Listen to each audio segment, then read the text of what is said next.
So, welcome once again, children, and continuing further with the chapter of biodiversity. Today, we'll be studying as to how this hierarchy of classification is divided into various groups and what are the various characteristics of these groups and why we've placed them under different groups.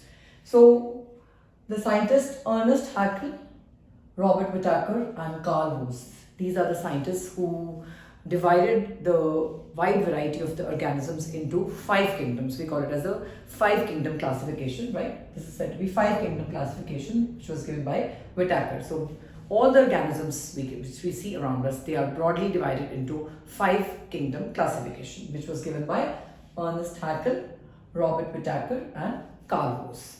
Now, what is the name of these five kingdoms? They are Monera, Protista, right? Then fungi, plantae and animalia. So these are five mainly broad classification of the five kingdoms, which have further, of course, will be having the subgroups. Now, on what is the criteria on which these groups were made? So, what is the basis or what is the criteria for making such groups? Is, as we've already studied, the groups are according to the cell structure, and we know the cell structure maybe if they are prokaryotes or they are eukaryotes. And secondly, we talked about was that whether they are unicellular or multicellular. So these are the things which are going to decide the placing of the organisms into various kingdoms. And next is the mode and the source of nutrition. And we've already done that the animals can be placed under two categories on a condition of whether they can make their food, that is autotrophs, or if they cannot make their own food and they depend on plants, they are said to be heterotrophs. So source and mode of nutrition. And the body organization. So plants also we studied, they may be simple plants. So in plants also there will be further divisions depending on various category, various criteria. And in animals also we will be studying further groups depending on the level of the organization. So this is on what this is the criteria, or this is the basis of making this giving this five kingdom classification. Okay. Now Woese further divided this first kingdom, that is Monera, into two further groups, that is Archaebacteria and Eubacteria. This was further divided by Woese, Monera, this first kingdom, the very simple one, into Archaebacteria and Eubacteria. Now this is the first level, that is we have the organisms broadly put into five kingdoms. Now what are the further divisions of this? What is the further classification? So we have first the kingdom, okay, five kingdoms are there, and then under kingdom comes, for animals we use the word phylum, that is the further division, and for plants it is the division, the name, okay. Then we come to the next category, that next group or the next division, we call it as class. Then further is the order, and then family and genus, and finally it is the species. So what is basically species? Species is the organisms which are similar enough to breed and perpetuate. So an organism is placed in the species, but we have many species around us, so which are similar enough to breed among themselves. So then we say that is the one species. So they are similar enough to breed and perpetuate, means to give rise to further generation. So the smallest unit we can say in this classification is a species. Now we'll be talking about the first three kingdoms, the very simple ones, okay. They are Monera, Protista and fungi. So we'll be talking about the general features of these kingdoms, the various examples, okay. Now in Monera, what are they? They are basically prokaryotes, okay, and they are unicellular. So we've already done prokaryotes. Who are prokaryotes? They are the organisms which are not able to, they don't have a nucleus which has a cell nuclear membrane, whereas they have a nucleoid. So nucleoid is just a region like a nucleus without a cell membrane. So we call them as prokaryotes. So Monera are having prokaryotic organisms which are unicellular, right?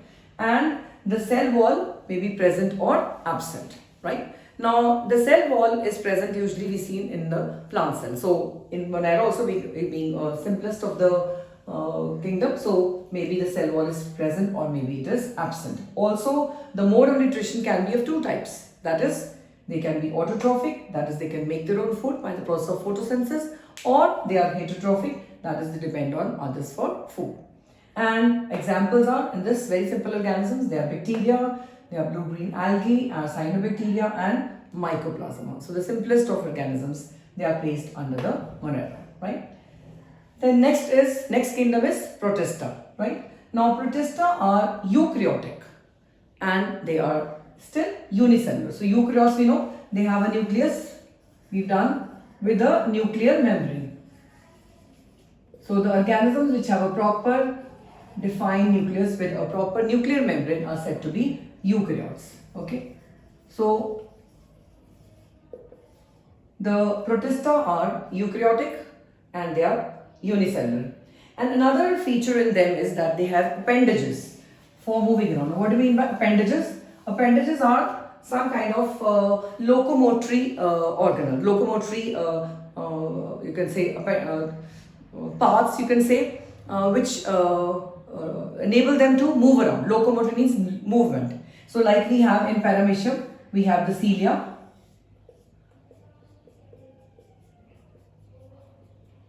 So these cilia, they enable the Paramecium in moving around in the environment, in water, right? So this is Paramecium. So they have these hair-like structures which are called as cilia, right? And in Euglena, we have a whip-like structure which is called as flagella. Flagella. Okay, so this enables the Euglena to move around. So we say that the appendages or the locomotory organelles, they are present for enabling the organisms for moving around. Then the next feature is that they, like even in amoeba, what happens is it doesn't have a proper organelle, but what happens, how does an amoeba move?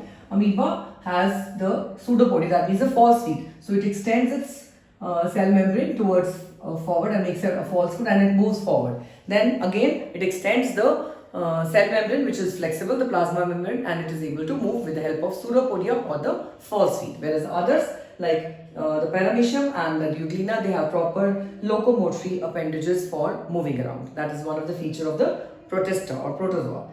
Then also regarding their mode of nutrition, they may be autotrophic or they may be heterotrophic. So again, they are able to make their own food or they are dependent on others for their food. So these examples of the protozoa, amoeba, then Euglena and Paramecium. So all these are unicellular and they are the eukaryotic organisms. Then the third kingdom is the fungi, right? Now they are heterotrophic, that is they are not at all able to make their own food, they are not at all autotrophs. They are eukaryotic, right?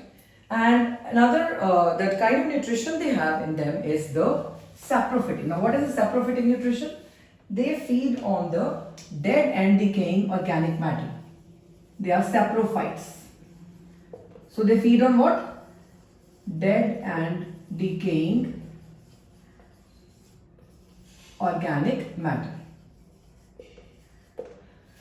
Organic matter means the matter which is existing naturally, like maybe dead and decaying bodies of plants and animals. So they are natural. So anything you must have also seen sometimes during the rains, the shoes which are made up of leather, they have some greenish patches on them, and or if you leave a moist piece of bread outside in your kitchen during the hot summer months, what happens? You see bluish green patches on them. So they are said to be the fungus, okay? Because they are feed. Now bread is what? Bread is a organic matter. It's a natural matter. So the fungi, they are feeding on the dead and decaying organic matter. So we call this nutrition as the saprophytic mode of nutrition. So that is a kind of nutrition present in fungi. Also, they become another feature of them is that they become multicellular at certain stages of their life. Sometimes there are various stages in the life of an organism, and during certain stages of life, the fungi can become multicellular also. Also, their cell walls. What do they have? They have a tough complex sugar which is called as chitin. So the fungi, they have the cell walls, and the cell wall has not cellulose but a tough complex sugar which is called as chitin. Then another very important feature of them is that they are having a symbiotic relationship. Now what do you mean by symbiosis or symbiotic relationship means they are having a symbiotic relationship with blue-green algae or cyanobacteria. So symbiotic relationship means or cyanobacteria, and this is called as lichens. Now what do you mean by symbiotic relationship? It is a relationship between two organisms in which they mutually benefit from each other. They do not harm each other. They live together and they benefit from each other. Okay, one is benefiting from the other and the second one is benefiting from the first one. So we call it as a friendly relationship or a symbiotic relationship. That is, they both are not harming each other, but they both are benefiting from each other. So this fungi show the symbiotic relationship with blue-green algae or cyanobacteria, and this is commonly called as lichens. And we see these lichens as the brown patches growing on the bark of the trees. So these are the dark brown patches which are growing on the tree trunks, on the bark of the trees. We call them as lichens. So this is an example of the symbiotic relationship in fungi. So these are the three kingdoms, we can say the very simpler ones which are not very complex, that is Monera, Protista and fungi. And we've studied about the features. So we'll be continuing further with the more complex kingdom, that is plants and animals, and that we will do so in the next video.